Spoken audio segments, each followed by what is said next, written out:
The truth hidden for 2,000 years is more terrifying than anyone could imagine. This banned book reveals the shocking fate of our species. The Book of Judith, cast aside by many religious traditions, tells the harrowing story of a woman who dared to defy a ruthless empire. Tune in as we uncover the forbidden history of this fearless widow, the lost origins of a book some wanted to erase, and the chilling reason why its message still sends shivers down our spines today. Judith, the widow who defied an empire.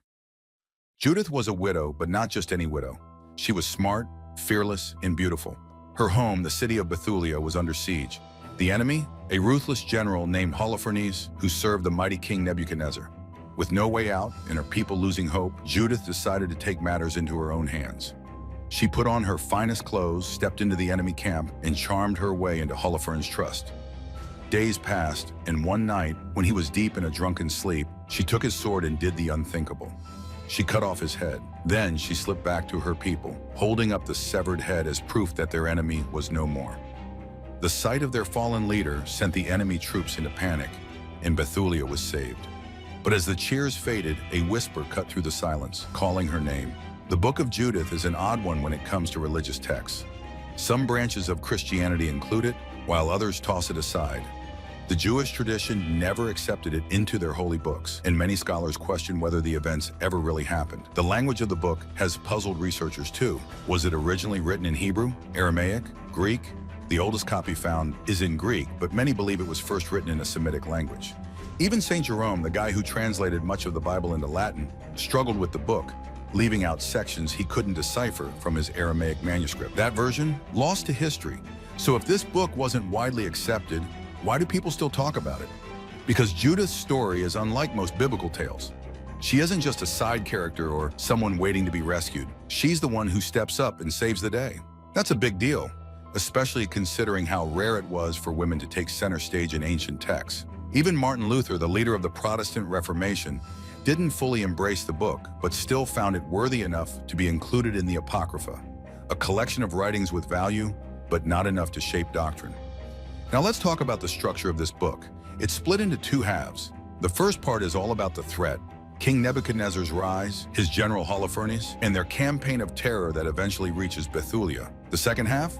That's where Judith steps in. Unlike the action-packed battles in the first section, this part focuses more on her cunning plan and ultimate victory. It's not just a war story, it's a carefully crafted tale full of tension, strategy, and a shocking final act. Some think Judith's story is pure fiction, a kind of legendary romance woven with historical elements to inspire the Israelites. After all, the details are shaky. Nebuchadnezzar is placed in a time period that doesn't quite match up, and Bethulia? Good luck finding it on an ancient map. But whether or not the events actually happen, the story itself sends a clear message. Faith, courage, and intelligence can turn the tide, even when the odds are stacked against you. What makes the Book of Judith stand out is how masterfully it's put together. The storytelling is sharp, with perfect balance and symmetry between the two halves. Judith's actions aren't just brave, they're calculated. The book almost reads like a suspense thriller, where the buildup is just as intense as the final moment of triumph. It's no wonder that, despite being labeled as apocryphal, it has captured the imagination of readers for generations. Judith's character is one of the most fascinating elements of the book. She is depicted as pious, strong-willed, and deeply strategic. Unlike other biblical women who often play supporting roles, Judith commands the narrative. She prays, she plans, and she executes her mission with precision. Her beauty is a weapon, but her mind is her sharpest tool. The contrast between her delicate appearance and her fierce resolve is what makes her such a compelling figure. She doesn't rely on brute force, but instead outsmarts one of the most powerful military leaders of her time. The legacy of Judith extends beyond religious circles. Her story has inspired countless works of art, literature, and even political discourse. Writers and poets have drawn on her tale as a symbol of resistance and empowerment. Even today, her story resonates with those who see her as a figure of strength and defiance against oppression. The debates surrounding the authenticity of the Book of Judith continue. Some scholars argue that it was written as a form of historical fiction, meant to inspire rather than document actual events. Others believe it may have roots in real history, but was embellished over time to create a more powerful narrative. The absence of archaeological evidence for Bethulia adds to the mystery, leaving the story open to interpretation. Regardless of its historical accuracy, the Book of Judith remains a remarkable example of storytelling. It blends elements of history, myth, and religious devotion into a tale that has endured for over 2,000 years. Whether read as an allegory, a legend, or a lost piece of history, it carries a message that transcends time. Courage and wisdom can overcome even the greatest threats. The story's themes of faith, strategy, and justice have ensured its place in literary and theological discussions. The Book of Judith may not be universally accepted as scripture, but it refuses to fade into obscurity. As long as stories of courage and defiance continue to inspire, Judith's tale will remain a powerful reminder that strength comes in many forms. The Book of Judith. Judith, a deuterocanonical book included in the Septuagint and the Catholic and Eastern Orthodox Christian Old Testament of the Bible, finds no place in the Hebrew canon, and as a result, it ends up as an apocrypha. The book covers the inspiring story of a virtuous Jewish widow, Judith, who kills a significant enemy who has besieged her hometown of Bethulia using her beauty and charm. With this heroic act, she saves the nearby city of Jerusalem from destruction. The name Judith means praised or Jewess, and it is the feminine form of Judah. Concerning the language of the book, it is unclear whether it was originally written in Hebrew, Aramaic, or maybe Greek, as the oldest existing version is from a Greek translation of the Hebrew scriptures, known as the Septuagint. However, due to the large number of Hebraisms in the text, it is generally agreed that the book was written in Semitic rather than Greek. At the time of his Vulgate translation, the translator, Jerome, believed the book was written in the Chaldean language. Jerome's translation of the Vulgate was based on an Aramaic manuscript. In the course of his translation, there were passages that he could not make heads or tails of, so his translation was shorter because he omitted passages that he could not read or understand in Aramaic that otherwise existed in the Septuagint. Furthermore, the Aramaic manuscript used by Jerome has long since been lost. The matter of who wrote the book is still in debate. While it is agreed that the author was likely Jewish, aside from its inclusion in the Septuagint, there is no proof that the Book of Judith was ever considered an authority or suitable to be canonized by any Jewish group. The book is not found in the Masoretic text of the Hebrew Bible. It is also not found among the scrolls of the Dead Sea or any early rabbinic literature. When Jerome produced his Latin translation of the Hebrew Bible, the Vulgate counted it among the Apocrypha. However, even though some Orthodox churches accept the book, the canonization of the Book of Judith is completely rejected by Protestants because they accept only books found in the Jewish canon as the Old Testament. Rather than scripture, Martin Luther viewed the book as an allegory rather than scripture, yet he listed it as the first of the 8 writings in his Apocrypha. In Anglicanism, the book has the intermediate authority of the Apocrypha of the Old Testament, and while it is regarded as useful or informative, it is not to be taken as a basis for establishing doctrine. What are the contents of the Book of Judith? The story of Judith revolves around a woman of that name. She is a rather daring and beautiful widow who is very upset with her Jewish countrymen for not trusting God to deliver them from their foreign conquerors and captors. She daringly goes with her loyal maid to the camp of the enemy general, Holofernes, and slowly familiarizes herself with him, promising to give him much information on the Israelites. She eventually gains his trust and is allowed access to his tent. Well, as things go on, one night, as he lies dead drunk, she kills him, then takes his head back to her countrymen, who could barely stand upright in fear. Having lost their leader, the Assyrians disperse, and Israel is saved. Even though she has many suitors, Judith remains unmarried for the rest of her life. The Book of Judith can be split equally into 2 parts, or acts. From chapters 1 to 7, there's a description of the rise of the threat to Israel, led by an evil king, Nebuchadnezzar, or Nebuchadnezzar, and his self-serving general, Holofernes, and concluded with Holofernes' worldwide campaign, which converged at the mountain pass where Judith's village, Bethulia, is located. Chapters 8 to 16 begin with the introduction of Judith and depict her heroic actions to save her people.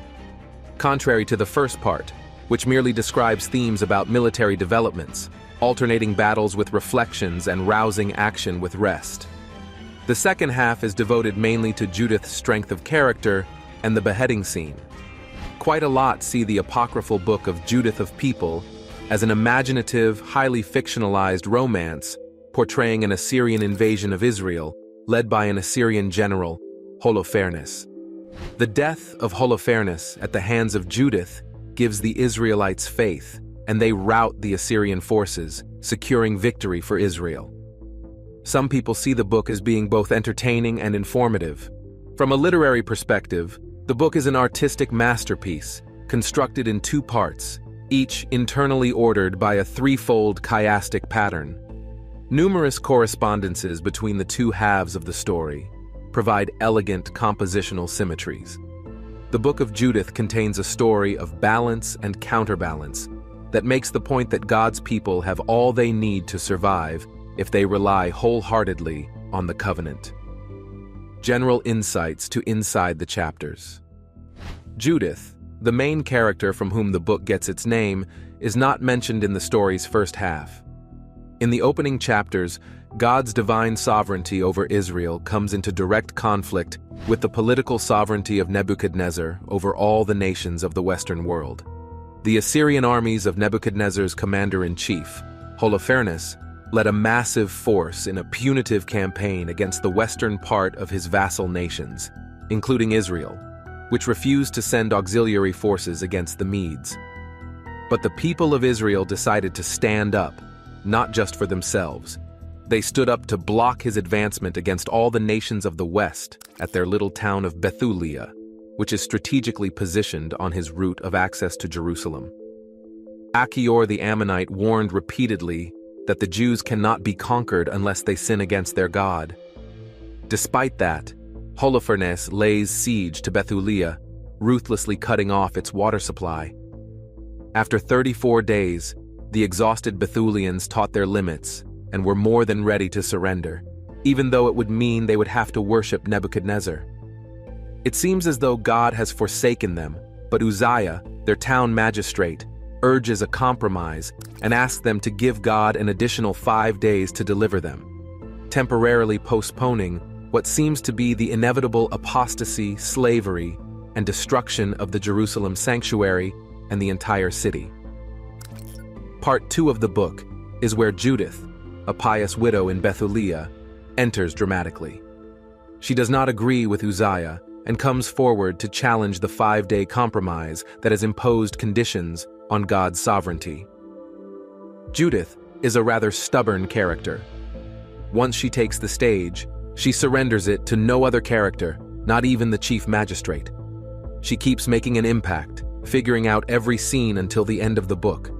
She shows her seriousness by sending her maid to fetch the town magistrates, Uzziah, Shabri, and Sharmis, to her house. In chapter 8, verse 12, she berates them to no end for putting themselves in the place of God, arguing that God is simply testing them and has the power to help them at any time He wills. She urges the people in chapter 8, verse 16, "Do not try to bind the purposes of the Lord our God, for God is not like a human being, to be threatened, or like a mere mortal, to be won over by pleading." Judith proposes that they wait for deliverance and together call upon God, and He will listen if He is disposed. She insists that since they worship no other God, He will not disdain Israel, because if the Assyrians capture them, it will mean the desolation of the temple as well as their way of life. Judith counsels in chapter 8, verse 24, "Let us set an example for our kindred." In chapters 8, verses 28, Judith's convincing power is proved to be relatively high, because Uzziah responds that all she has said is true, and that it is not the first time her wisdom has been shown. But then, the problem was that the people were thirsty. The magistrates swore that she could best help by praying for rain. He hopes God sends water and fills the cisterns on her account, so the people will no longer faint from thirst. By so doing, Uzziah saves himself from losing more face by rescinding his foolish vow to hand over the town to the Assyrians in 5 days if God does not act for them. In his defense, he blames the people who forced him to take this oath, victimizing the victims as Jephthah did his daughter in the Book of Judges chapter 11 verse 35. Upon seeing the disposition of the town's magistrates, she gives up her initial idea that she and the town officials can set an example together. Judith then decides to act solo, explaining that by herself, she will do something that will be remembered by all generations. In chapters 8, verses 33 to 34, she tells the people to meet her at the town gate that evening when she and her maid will go out. She goes on to pledge something unbelievable. Before the 5 days of their compromise end, the Lord will deliver Israel by my hand, she says. But she refuses to tell them exactly what she is about to do or how she will do it. She waits for the magistrates to leave, then prostrates herself and cries out to God, begging for the strength to be like Simeon, who took vengeance against the Shechemites who violated his virgin sister Dinah. Chapters 9, 10, and 11 see her imploring God to hear her widow's prayer, crediting God with full knowledge of the past, present, and future. Judith asks God to see the enemy's pride so he can send fury on their heads, give her a widow and a strong hand, strike down the enemy by the deceit of her lips, and crush their arrogance with a woman's hand. There is no greater dishonor for a male than to die at the hand of a female in an androcentric setting, as seen in Judges chapter 9 verses 53 to 54 and 2 Samuel chapter 11 verse 21. Back to our main character. When she finishes praying in chapter 9 verse 14, Judith dresses herself up beautifully enough to entice the eyes of all the men who might see her. She takes up ritually pure foods to eat, and afterward, she and her maid go out that night directly to the enemy's camp. She meets the Assyrian soldier on patrol, and that's when she tells her first lie when she says in chapter 10 verses 12 to 13, "I am a daughter of the Hebrews, but I am fleeing from them, for they are about to be handed over to you to be devoured. I am on my way to see Horrifying, the commander of your army, to give him a true report." The soldiers, greatly excited by her words and beauty, chose 100 men from their ranks to assist her to the tent of Horrifying in chapter 10 verses 14 to 17. Upon arriving before Horrifying, she prostrated herself before him, and he told her his lie, saying he had never hurt anyone who chose to serve Nebuchadnezzar. He seemed to have forgotten how he destroyed the shrines and sacred places of seacoast peoples, even after they had surrendered back in chapters 3 verses 1 to 8. Judith has come prepared, and she is not to be outdone. She is playful, and at the same time, skilled with her use of the address Lord, which Horrifying hears as deference to him, but Judith means as a reference to God. Judith promises to tell him nothing false but the truth. In chapter 11 verses 16 to 19, she explains to him that she will go out into the valley and pray to God each night, and God will hear her and tell her when the Bethulians have sinned by eating sacrifices and how he can safely attack Bethulia. Well pleased, Horrifying is pleased by this, and hell-raisers her beauty and speech, pledging, in chapter 11 verse 23, "If you do as you have said, your God shall be my God, and you shall live in the palace of King Nebuchadnezzar." On the evening of the 5th day, after the general has eaten and drank to his heart's content, everyone else withdraws from the tent, leaving Judith and Horrifying, who are stretched out on his bed, dead drunk. As instructed, Judith's maid waits outside. In chapter 13, verses 4 to 10, Judith prays for God's help twice. Then, grabbing hold of Horrifying's sword, she strikes his neck twice, cutting off his head. She gives the head to her maid, who puts it in the food bag, and the two women leave the camp. No one stops them since they are accustomed to praying in the valley at night, except this night they return to Bethulia. In chapter 13, verses 15 to 18, seeing the woman approaching with her maid, the people run to welcome them, and Judith displays the head of Horrifying, telling them of how God gave her his protection so that no sin was committed to defile or shame her. The people then proceed to bless God, and Uzziah hails her and calls her one who is blessed by the highest God above all other women on earth. In chapter 14, Judith instructs the people to wait until daybreak before attacking the Assyrians. When Achior the Ammonite is brought to verify that the head belongs to Holofernes, upon seeing the head, he immediately faints and proceeds to bless Judith. He ends up believing firmly in God and is circumcised. In chapters 16 to 20, the Israelites successfully routed the Assyrians and plundered their camp upon the day's breaking. The high priest of Jerusalem, Jehoiakim, arrives to celebrate the victory. Afterward, a triumphant procession of the people is organized with Judith in the lead, singing a hymn of praise similar to that of Miriam and Moses in Exodus 15 as they go to Jerusalem, where everyone worships God for 3 months. In the end, Judith returns to her home in Bethlehem. Despite the many people who courted her to marry her, she married herself to no man all the days of her life after her husband, Manasseh. At the age of 105, she frees her faithful maid and distributes her property to all who are next of kin to her husband. This dispersal of her properties shows the untold fact that Judith is a childless widow. Why is the book not included in the Bible? Besides Judith, another heroine in the Bible saves the people of Israel by having an encounter with the royalties.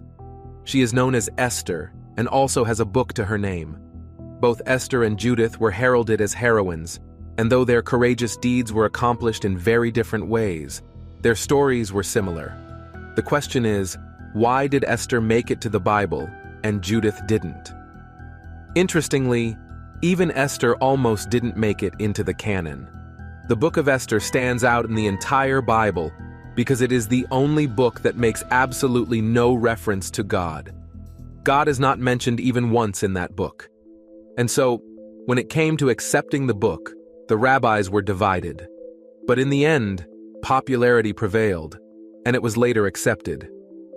The twist is that Judith is rejected even though the main character is devoted to worshiping God, and the book ends with her singing a song of praise as she credits God with the victory. So why? In the end, it all boils down to historicity. Although there are significant doubts as to whether the events described in Esther happened, there is little evidence to disprove the story. On the other hand, the story of Judith has long been considered by most scholars to be a work of historical fiction. While most believe that Judith may have been an actual figure in history, the genuineness of the rest of the book is in doubt. The book's author carefully sets the scene by dating the reign of Nabuchodonosor of Assyria to 605 BCE. However, Assyria was overthrown 1 year earlier, in 606, and the Assyrian people ceased to exist as an ethnic group. Not to mention that Nebuchadnezzar was a Babylonian and not an Assyrian. Furthermore, the city of Bethlehem doesn't seem to have ever existed, and though the author specifically located the city geographically, there is no archaeological evidence or proof that there was any settlement at that site. Additionally, the book uses a mixture of Babylonian, Greek, and Persian names, some of which were only used in this region hundreds of centuries later. And finally, there are just too many variant ancient manuscripts of the Book of Judith, and except for a few, they do not correspond. Thus, it has not been easy to accept the account as historical. Notwithstanding, none of this affects the book's message of trusting God in trying times and accepting that God raises whom God chooses to do his bidding, even women, a little accepted concept in ancient days and, unfortunately, in some of our churches today. However, when the process of canonizing the scriptures came about, the question of history played an important role in finally deciding what would be accepted as Holy Scripture.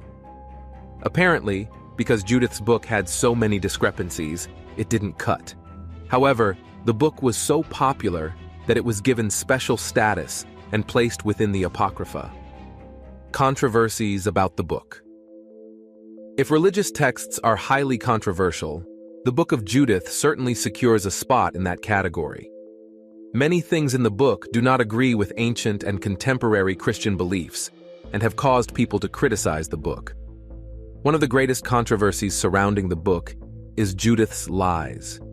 She is probably the only person in Bible history who directly asked God to help her do something with the deception of her mouth. The accounts show that Judith is the only biblical woman who asks God to make her a good liar.